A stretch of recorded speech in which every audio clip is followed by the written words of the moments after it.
Good morning, guys. Ba't nandito pati yung almeris? Hindi ko pa pala naipasok. Tsaka ito. Tsaka ito. Guys, ang ating table. I'm so happy with it. Share ko lang, guys, ang mga pinag-order ko sa Lazada.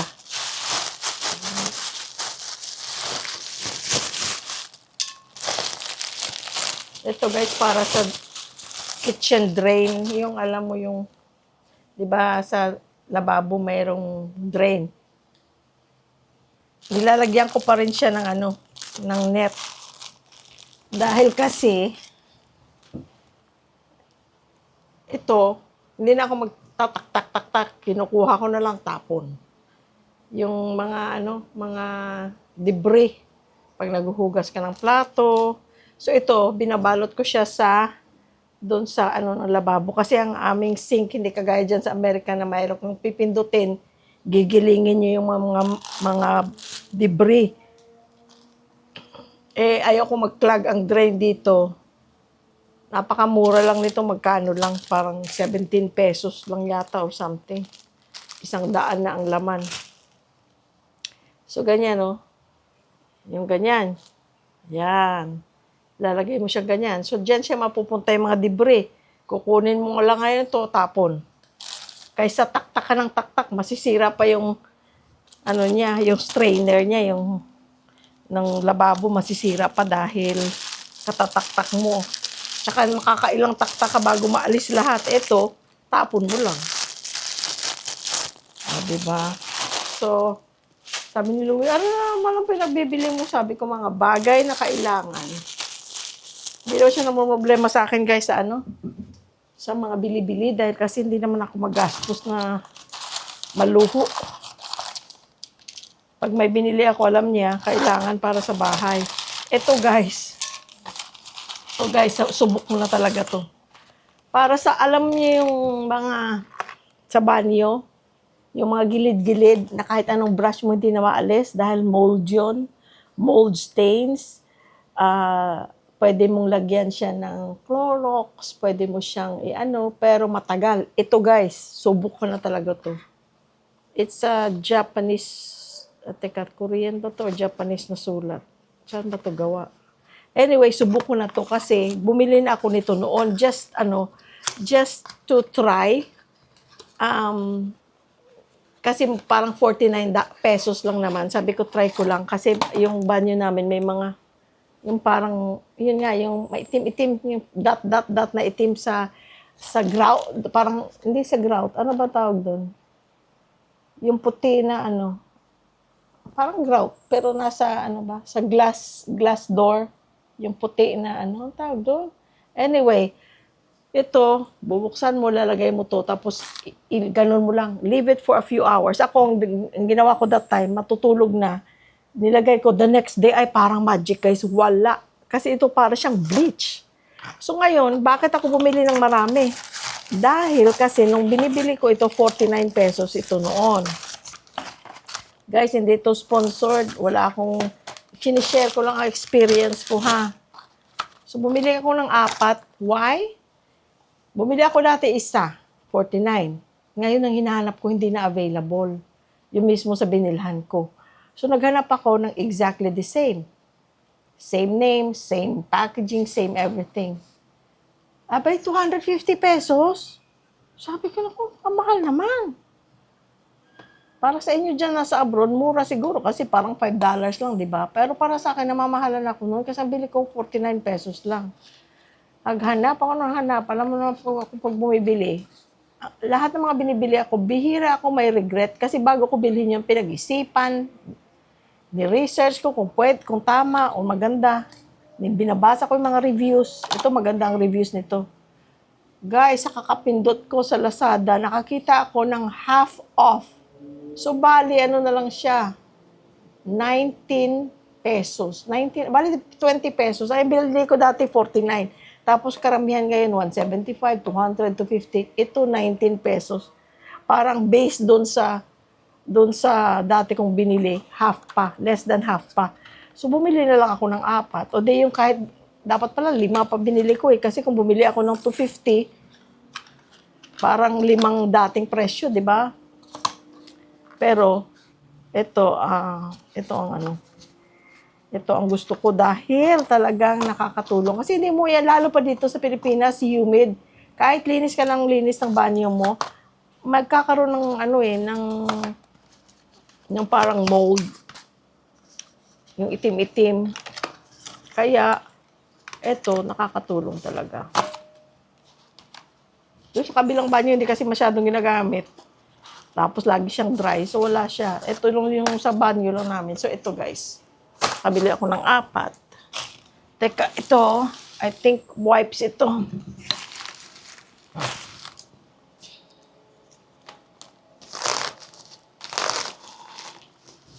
Ay, naku.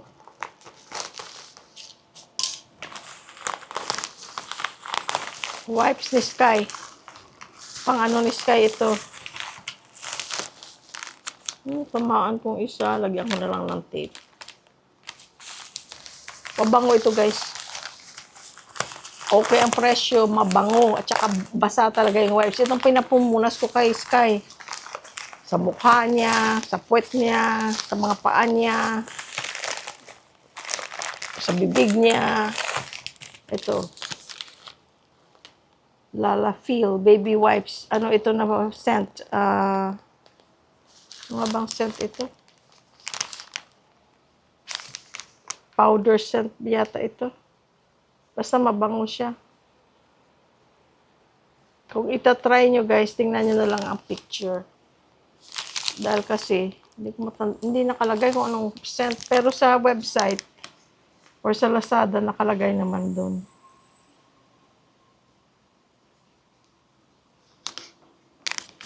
I think this is powder scent. Yeah, tama. Yan pala, powder scent. Ito hindi ko alam, para siyang 60, 70 pesos isa. Pero 100 pieces na ang laman. Meron pa siyang isa doon, pero pag namimili kasi ako, pinagsasabay-sabay ko na para makasave ako sa shipping, sa mga coupon-coupon. Kasi minsan may coupon na sabihin na pag naabot mo ng 500 pesos or 1,000 pesos, meron kang libreng ganito or mga kung ano-ano. So, pinagsabay-sabay ko na para hindi pa isa-isa. Kasi kung minsan isang bagay lang ang bibilhin mo, wala. Babayad ka ng regular shipping. Ito naman, wipes din. Pero, ito, alcohol wipes. Para dun sa condominium ni Sky. O kung ano man mga dumi-dumi, kasi alcohol wipes ito. Ito naman parang 240. O magkano ba? 120. 1, 2, 3, 4, 5, 6. Yun, 240. Parang 120. Tapos, dalawang package ang binili ko. So, 6 pieces. Ito, 50 sheets lang. Ito, 100 sheets. So, ito pwede sa skin. Pwede, pang baby ito eh. So, pwede mo nga i-ano sa mukha mo. Pero ito, hindi. Kasi ito ay alcohol. So, yun lang guys. Meron pa ako in order pero wala pa.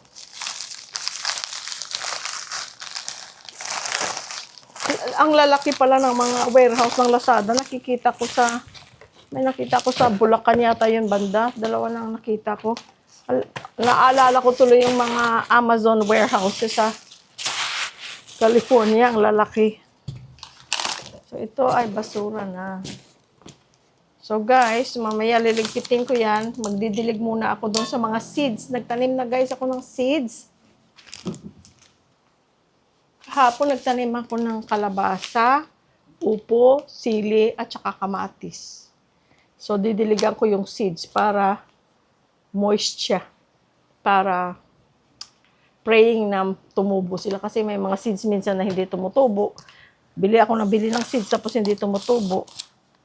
Ay, aayain ko pala si Louie Boy. One time pupunta naman pala kami sa doon sa agricultural office sa may City Hall. Kasi minsan namimigay sila ng mga seedlings Tsaka yung mga seedlings na binigay nila sa amin noon, talong at tsaka sili, talagang magandaan na munga talaga siya. Kaysa bumili ako, kasi before kami nakahingi ng free na seedlings, bumili pa ako sa isang parang nursery. For some reason, lumaki sila, ang lago, pero hindi namunga. Ay, namunga pala, pero hindi healthy. Pero yung nahingi ko sa City Hall, ay maganda. Marami kami nakuhang talong. So, dati yung garden natin, maraming nagtatanong, kamusta na garden? Yung garden namin ngayon ay kalbo. Di ba, naging gubat. Ano na yon, nakailang padamo na kami. Si Shai ang tumutulong sa amin sa pagdamo. Kahit nung wala kami, andito si Shai nagdadamo. So, malinis siya, pero wala siyang mga tanim. So, okra pa pala, nakapagtanim ako ng seeds ng okra. Ang okra madali lang buhayin. Yung mga seeds ko ngayon, yung yung magulang na ng mga okra, tapos pinadry ko, yun ang mga tinanim ko. Nagawa ko na yan noon, mabilis ang okra. So, yun ang mga tanim, at saka may pineapple tayo. Pero pakita ko sa inyo guys, makikita nyo kalbo ang ating garden. May mga tanim, pero ito pala kahapon pinutol ko pala ito, tapos tinanim ko. So, hopefully tutubo yun. Ito Ito yung mga tanim natin. Ayan. Hindi naman kalbong-kalbo kasi may mga tanim naman na iba. Pero, wala siyang gulay. So, dito ko muna tinanim yung mga seeds ko, guys. I-replant ko na lang. Ito yung ating yellow bell. Walang sawang pamumulaklak niya, basta didiligan lang siya. At saka yung garlic vine, purple naman siya. Inalis na namin yung blue ternate. Maganda sana yun, kaya lang inuud, guys. Tapos may tumubo dito, guys, na aratilis. Hinayaan ko lang siya dyan. Sabi nila, may mga nagsabi na inuudan daw ito, yung Makati na uud. Kaya, pero natandaan ko meron kami nito noon ng bata ako, wala namang uod. Pero anyway, hindi ko siya, may mga yan dyan, mga siguro 5 puno ang tumubo dyan. Hindi namin tinanim, basta tumubo na lang dyan sa siguro kinakain ng birds yung yung mga fruits nito kung saan man. Kasi maraming tanim nga ganito dito sa subdivision. Siguro pag napadaan sila dito, nahulog yung kinain nila, tinain nila dyan na shoot. Ayan, tumubo. Inalis ko kahapon yung 4 na mga, kasi sila, crowded na sila. Ito, ilagay ko lang dyan. Sabi ko, hayaan ko lang siya. Hindi ko siya palalakihin. Tignan natin siya kung magfo-fruit siya. Sabi sa internet na mamumunga naman daw siya. Pero hindi siyempre kagaya ng kung sa lupa siya tatanim. Pero sabi ko, hayaan mo lang siya dyan. Tapos yung mga indoor plants ko, guys, nilagay ko dito kasi dito hindi maaraw. Ayan, buhay na buhay sila. Buhay na buhay sila. Ito kaiba, ito parang pareho lang yan sila na tanim, pero ito parang may kulot-kulot, di ba? Ito naman very smooth. Gustong-gusto ko ito. Friend Tony, naalala mo sa Fontana Staffing Office? Sa loob ng staffing office for years. Meron silang tanim na ganito sa ibabaw ng cabinet nila. Ito yun. Ito yung sa kanila, yung smooth. Ang taba-taba. Kaya naghanap talaga ako ng ganyang tanim dito kasi sabi ko, ang ganda-ganda. Ayan. Ito binigay lang sa akin to isa sa mga binilhan namin ng tanim. Ayan. Ito naman, may mga na siya. May mga new tubo. Tapos ito yung pinutol ko dun sa isang tanim. Nilagay ko dyan. Tignan natin kung tutubo siya. Sa mga nagtatanong kung kamusta ang ating kubo, ayan, kubo pa rin siya. Ito puro ng sili to dito noon. Wala na, ito na lang naiwan. Ito, may mga tinanim din ako dito at saka doon sa isang pot. Guys, ito guys ang ating nagustong pabunot to dati ni Louie Boy. Yung kasi marami naman sa neighborhood na sa mga empty lot ng malunggay. Pero sabi ko, wag, mas maganda yung dito lang ako, hindi na ako lalabas ng ng bahay. Nandito lang ako sa garden natin, meron tayong malunggay. Pero kagahapon, tinutulan ko yan kasi ayaw ko guys tumaas. Ayan o, pinutulan ko siya o. Ayaw ko siyang tumaas. Gusto ko ganyan lang siya. Tataba na lang siya dyan. Kasi dalawa lang naman kami, hindi naman napakaraming malunggay ang kakainin mo. So, pero very ano yan, di ba? Very healthy food ang malunggay. Rich in a lot of vitamins. Very healthy. Ginagawa pa nga nilang ano yan, dinadry ng iba yan eh. Si Nanay Merlinda, nanay ni Inday Ferolin na sister-in-law ko. Ano yan eh, inano pa niya yan, dinadry tapos ginagawang tea. Very healthy. Moringa or malunggay. Sa amin sa Ilonggo, balunggay. Sa Cebuano, kamunggay. Sa Tagalog, malunggay. Ayan. Tapos ito dati mga pechay, okra, di ba? Dadagdagan ko ito ng lupa. Tapos diyan ko itatanim yung mga seeds na tinanim ko. Ito guys, ang langka. Malaki na siya. Di ba? Malaki na ang langka. Dati yan hanggang dito lang. Ngayon malaki na siya. Tapos, ito ang Chico, malaki na rin siya. At saka healthy. Ito yung ano.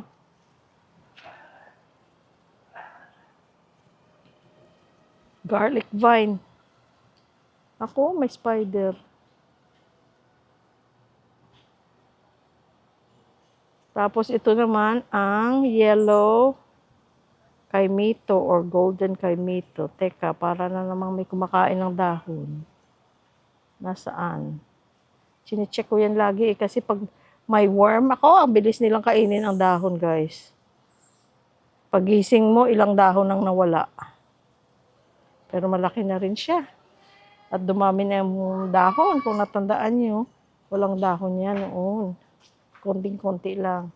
Ito, hindi ito mataas. Dwarf yata ito. Yung kalamansi, naka-harvest na rin ako dyan ng pailan-ilan na yan. May bagong bunga. Ito. Si siya hindi dumating hapon, magdidilig ako kasi tinutulungan niya ako magdilig. Tapos itong mga kalachuchi natin guys, lumaki na. Maliit na yung ano, paso. Ay may bagong ano, usbong, magiging bulaklak. Ito, iba ang pangalan niya. Parang kalachuchi, pero hindi daw yan kalachuchi. Yun, meron pa akong 1, 2, 3, 4 na sako ng soil. Pero kulang yan. Tapos ito guys, ang taas na niya. Ito ay atis. Diba? Dati dito lang yan, oh. Ganyan lang siya, oh. Tapos bigla na lang tumaas, bigla na lang lumaki. Salamat sa Diyos. At ang good news, ito. Tadadang. Meron na siyang isang bunga. Tapos nasaan ba yun? May nakita pa akong isang maliit na maliit. Ayan guys, ang bunga ng ating atis. Kung nga ba yung nakitang maliit?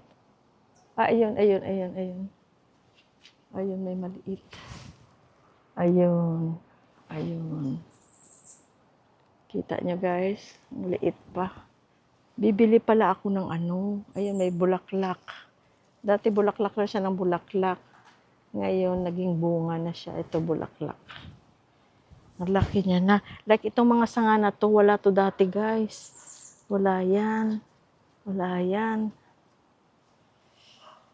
Oh. Bibili pala ako ng ano. Alam mo yung parang bulsa na net. Ilalagay mo dito para hindi siya kakainin o hindi siya pupunta ng insekto. So, bibili ako sa Lazada. Nakakita na ako noon, dapat bumili na pala ako. Ayun guys, ang ating, ayun, marami pa siyang bulaklak. Sana maging bunga. Kasi yung iba hindi naman nagiging bunga kagaya nito. Hindi siya naging bunga.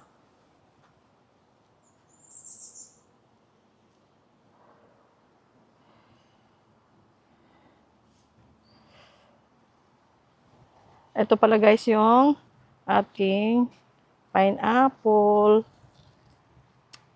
Pag may pineapple kaming nabili, tapos matamis, inaalis ko yung dulo niya, sinusok ko sa tubig yung dulo. Pag nagkaroon na ng ugat, tinanim ko dito. So, meron akong 4. 1, 2, 3, 4. Ayan. Yun yung mga tinrim ko kahapon. Nagtrim-trim ako. Nilagay ko dyan para maging lupa balang araw. Kasi wala namang amoy yan. Dahon lang naman siya. Dry na dry yung kasi hindi na, matagal nang hindi na naulanan at hindi na nadidiligan dahil wala namang tanim. So, hindi ako nagdilig. Hindi ko binabasa, pero dapat yan bago ka magtanim, babasain yan. Dadagdagan ng lupa at saka babasain para maging healthy ulit ang taniman. So, ayan guys, ang update ng ating garden. Napuno yan dyan guys, kaya lang by the time, hindi ko alam kung na-vlog namin yon. Pero marami kaming green beans na nakuha. Tapos meron patola na napunta doon sa barbed wire ng aming neighbor. 2 malaking patola. So nakabitay doon. Wala kami, nagbakasyon kami noon. Tapos nung bumalik kami, dinala sa akin dito ng aking kaibigan ng aming neighbor dyan, si Sel. Tapos sabi niya, ang patola mo sayang. Ayun, pinaghatian namin yung patola. Tapos nung pinalinas namin ito kasi naging gubat na, yung mga nakabitay na dahon ng upo. Ewan ko ba, first time ko kasi ng upo, nagtanim. Namunga naman siya. Siguro mga mahigit isang ganon, ang laki. Parang ganon ang taba. Ay, tapos nasira kaagad. Pero that time, ulan ng ulan. So, hindi ko alam kung dahil sa laging basa or what. Tapos yung cucumber, namunga lang na maliliit. Tapos namatay naman. Hindi na tumubo. Yung lang talagang tumubo. Alam niyo yung yung green beans. Ang dami kong nakuha green beans. Yung long beans, dito ko lang yung dito ko lang yung sa lupa ko lang yung tinanim. Ko lang.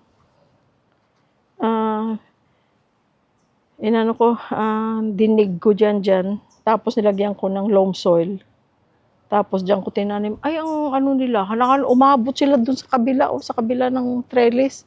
Tapos nakabitay lang. Kaya lang, that time, maulan. Tapos yung blue ternate na nandun sa corner doon. Dito.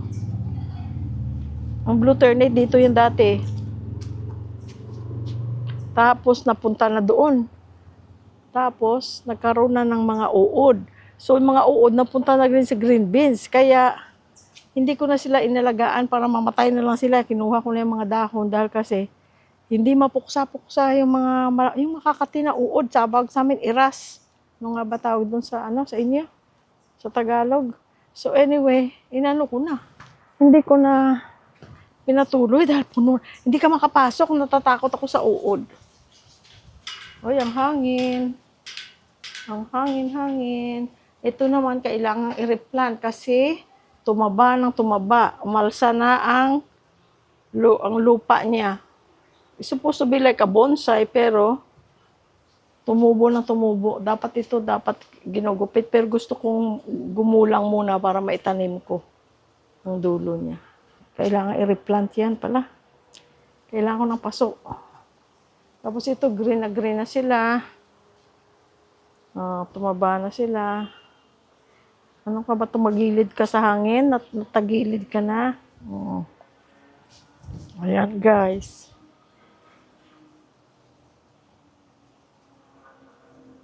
Laki na niya Gustong alisin ni Louie Boy doon, di ba? Sabi ko, hayaan mo na lang siya dyan. Pag balang araw na, di putulin mo. Sabi niya, mas mahirap putulin yung pag malaki na. Hayaan mo lang, maganda. 4 yan dito noon, di ba? Tapos yung 2, hindi healthy. Ay, inalis na lang namin. Kasi parang anytime pwede na siyang bumagsak. Yun nga, pag ganun mo, ay nakapatong na lang siya sa lupa, hindi na siya nakabaon. Parang tao. May taong healthy, may taong hindi. May taong kahit na anong ulan, bagyo sa buhay, nakatayo pa rin ng very strong. Pero meron naman na konting bagyo lang, bagsak. Hindi kinaya, di ba? Kaya kailangan natin ng guidance and protection and blessing. Kung hindi, babagsak na lang tayo. Ito ilang beses ko na yan ginupitan kasi lumabong na ng husto. Pero ang bilis niyang tumubo. Kinalbok na yan noon eh. Ayan, marami na naman siyang dahon. Tapos ito, ginagawa ko siyang parang lollipop. Inalis ko yung mga branches dito sa baba. Tapos binibilog ko siya. May mga parts na kalbo-kalbo, so pinapalago ko muna tapos bibilogin ko. Ayun. Ayun, meron na doon pwedeng alisin. Kaya lang sabi ko palakihin ko siya para nakalabas doon pag nasa labas ka, nakikita yung dulo niya. Kaya pinapalaki ko muna siya ng konti.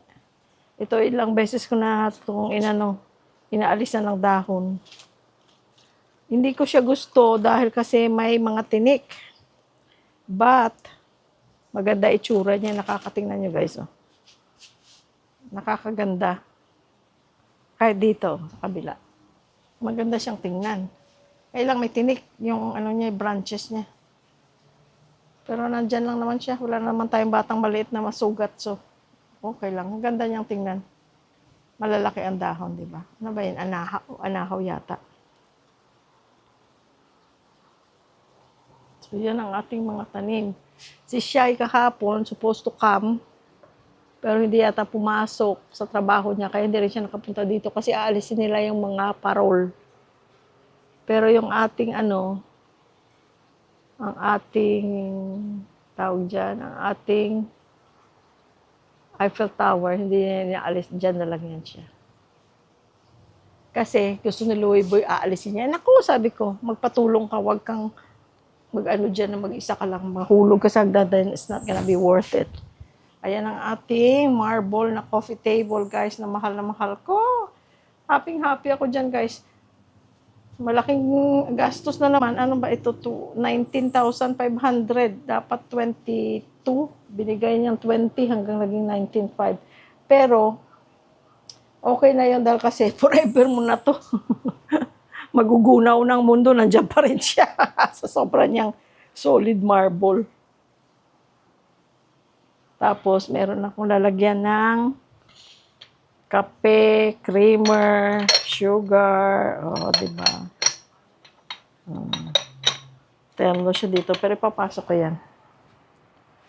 Ayan, guys, ang ating mga pinamili. So, guys, yan lang ang ating vlog for today. Till next video, guys. Welcome sa aming munting tahanan. Love you all. Thank you. Bye-bye. Please like and subscribe, guys. If you haven't done yet, please like and subscribe kasi libre lang naman. Maraming salamat.